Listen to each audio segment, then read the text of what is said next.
লেখাপড়া করাইতে পারে নাই।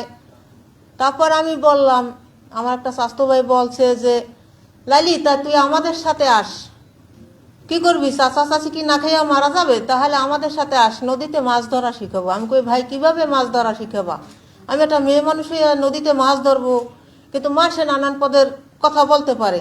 আমি এটা ভাইরে বলছি, স্বাস্থ্য ভাইরে বলার মতো বলছে যে না, কিছুই বলবে না, চাচা চাচিকে বাঁচাতে হবে, কারণ তোমার ভাইরা সাইরা দেশে, তাদের খেয়াল নেয় না, কিছু করে না, হেরা কি না খাইয়া মরবে।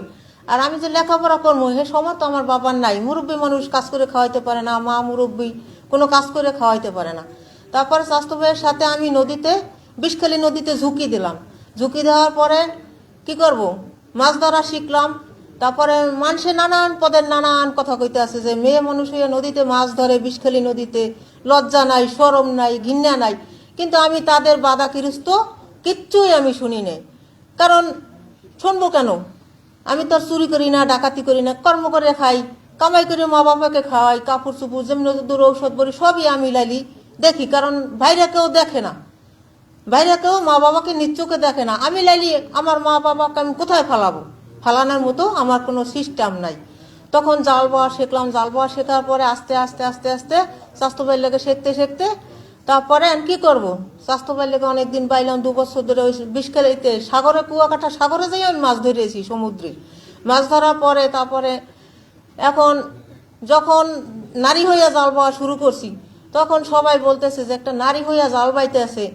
এই যে জাগো নারী যখন আমাদের নাম নিতে গেছে গ্রামে, একজন বলছে যে একটা মহিলা কষ্ট করতেছে নারী জেলে, মেয়ে মানুষ হইয়া নদীতে মাছ ধরতেছে, তাইলে এদের নামটা নাও। নেওয়ার পরে ঢাকার থেকে সাংবাদিক আসছে, বরগুনা থেকে সাংবাদিক গেছে, ভিডিও করার পরে আমার মিডিয়ায় দিয়েছে, মিডিয়ায় দেওয়ার পরে তারপরে কি করলো, জাগো নারী থেকে মানে আমাকে অনেক কিছুই করলো। তারপরে আমাকে ঢাকায় ডেলি স্টোরে আনা হয়েছে, জাগনারির মাধ্যমে ডেলি স্টোরে আমাকে আনা হয়েছে। ওখান থেকে 2 লাখ টাকা আমাকে পুরস্কার দিছে। দেওয়ার পরে আমাকে একটা গিফটও দিছে। দেওয়ার পরে কি করব, 2 লাখ টাকা নিয়ে আমি বাড়িতে চলে গেছি। বাড়িতে চলে যাওয়ার পরে একদিন পরে আমি এই হাসিয়াপার বাসায় গেছি যে আমি ডিসি স্যারে দেখাবো যে আমি পুরস্কার পাইছি ঢাকার থেকে, ডেলি স্টোর থেকে। এরপর হাসিয়াপাড়া লইয়া আমি ডেলি স্টোর মানে এখান থেকে যাইয়া হাসিয়াপাড়া লইয়া ডিসি স্যারের বাসায় গেছি। ডিসি স্যারের দেখে অনেক খুশি। ডিসি স্যারে বলতেছে, দেখো বরগুনা জেলার ভিতরে, বাংলাদেশের ভিতরে একজন নারী জেলে হয়ে সে ঢাকার থেকে, ডেলি স্টোর থেকে পুরস্কার নিয়েছে, 2 লাখ টাকা পুরস্কার পাইছে।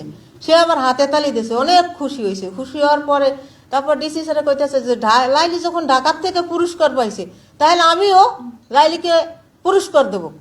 স্যারে করছি, ডিসি স্যারে করছি, আমাকে একটা কম্বল দিছে, 2টা 3 পিস দিছে, 2000 টাকা দিছে পুরস্কার। দেখে আর কি খুশি হয়ে 2000 টাকা দিছে। তাই আমার মতো যত নারী আছে তারা অনেক কষ্ট করতেছে। আমি চাই যে তাদেরকে আমার মতো গড়ে তুললে আনতে চাই, আর চাই যেন তারা সামনের দিকে আমাদের দিকে আগাইতে পারে বা সব কিছু করতে পারে। কোনো নারী যেন আমাদের মতো কষ্ট না করে, কষ্ট না পায়। অসংখ্য ধন্যবাদ।